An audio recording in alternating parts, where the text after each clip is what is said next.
नारायणी सेना और निहत्थे श्री कृष्ण में से श्री कृष्ण को ही क्यों चुना अर्जुन ने?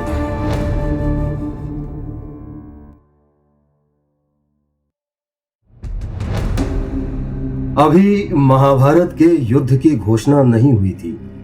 कौरव और पांडव दोनों की तरफ से शांति दूत आ जा रहे थे, लेकिन युद्ध का होना तो मानो तय ही था, क्योंकि युद्ध की तैयारी में दोनों पक्ष कार्यरत थे।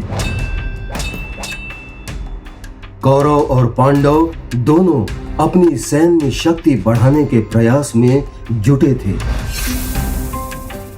और दुर्योधन तो किसी 50 की संख्या वाले सैन्य नायक को भी अपने साथ जोड़ने का मौका नहीं छोड़ रहा था। उसे पांडवों को परास्त करना था और इसके लिए वो कुछ भी करने को तैयार था। श्री कृष्ण पांडवों के मित्र थे, इसीलिए दुर्योधन उन्हें कुछ अधिक पसंद तो नहीं करता था, लेकिन अपनी जीत सुनिश्चित करने के लिए वो श्री कृष्ण की सहायता मांगने भी पहुंचा। सहायता मांगने के उसके पास उचित कारण भी थे। कृष्ण उसके समधी थे। दुर्योधन की पुत्री का विवाह कृष्ण के पुत्र से हुआ था और साथ ही दुर्योधन श्री कृष्ण के बड़े भाई बलराम का परम प्रिय शिष्य भी था। तो श्री कृष्ण से सहायता मांगने जब दुर्योधन द्वारका पहुंचा तो उस समय श्री कृष्ण सो रहे थे। दुर्योधन शयन कक्ष में पहुंचकर उनके जागने की प्रतीक्षा करने लगा।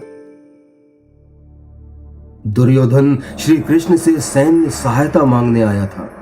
वो चाहता था कि श्री कृष्ण अपनी नारायणी सेना उसे दे दें, वो नारायणी सेना जो श्री कृष्ण और बलराम जी ने बनाई थी और जो संसार की सबसे अधिक शक्तिशाली सेना मानी जाती थी। दुर्योधन श्री कृष्ण के सिरहाने बैठ उनके जागने की प्रतीक्षा कर रहा है कि तभी वहां अर्जुन भी आता है। अर्जुन का आना दुर्योधन को बिल्कुल अच्छा नहीं लगा, सो उसने इशारे में ही बिना श्री कृष्ण की निद्रा में कोई व्यवधान डाले पूछा कि तुम यहां कैसे? अर्जुन ने भी इशारे में ही जवाब दिया, श्री कृष्ण से मिलने। दुर्योधन को लगा कि अब तो नारायणी सेना गई हाथ से। श्री कृष्ण पांडवों के मित्र हैं, सो सेना उसी को देंगे। फिर भी वो कृष्ण की सहायता के लिए आया है तो मांगेगा जरूर। इधर अर्जुन हाथ जोड़े श्री कृष्ण के चरणों के पास बैठ गया। कुछ ही देर में श्री कृष्ण जागे और उनकी दृष्टि अर्जुन पर पड़ी। उन्होंने पूछा, अरे पार्थ, तुम यहां? कि तभी दुर्योधन की आवाज आई कि कृष्ण, मैं भी हूं यहां और अर्जुन से पहले यहां आया हूं। श्री कृष्ण ने दोनों का अभिवादन किया और साथ ही दुर्योधन से यह भी कहा कि तुम भले अर्जुन से पहले आए, लेकिन मेरी दृष्टि तो पहले अर्जुन पर ही पड़ी। अर्जुन और दुर्योधन दोनों ही युद्ध में कृष्ण की सहायता चाहते थे। सो श्री कृष्ण ने अपनी सहायता को 2 हिस्सों में बांट दिया। एक तरफ उनकी पूरी नारायणी सेना और दूसरी तरफ अकेले वो भी निहत्थे, निशस्त्र। कृष्ण को चाहे जो भी चुने, वो चाहे किसी के साथ हो, इस पूरे युद्ध में वो शस्त्र नहीं उठाएंगे और इन दोनों में से एक चुनने का पहला मौका उन्होंने अर्जुन को दिया। दुर्योधन ने कहा कि पहले वो आया है, पहले मांगने का अधिकार उसका है, लेकिन श्री कृष्ण ने कहा कि अर्जुन तुमसे छोटा है, इसीलिए मांगने का अधिकार पहले उसका है। तो चुनो अर्जुन, सामने युद्ध है, क्या चुनते हो तुम, नारायणी सेना या निहत्था कृष्ण?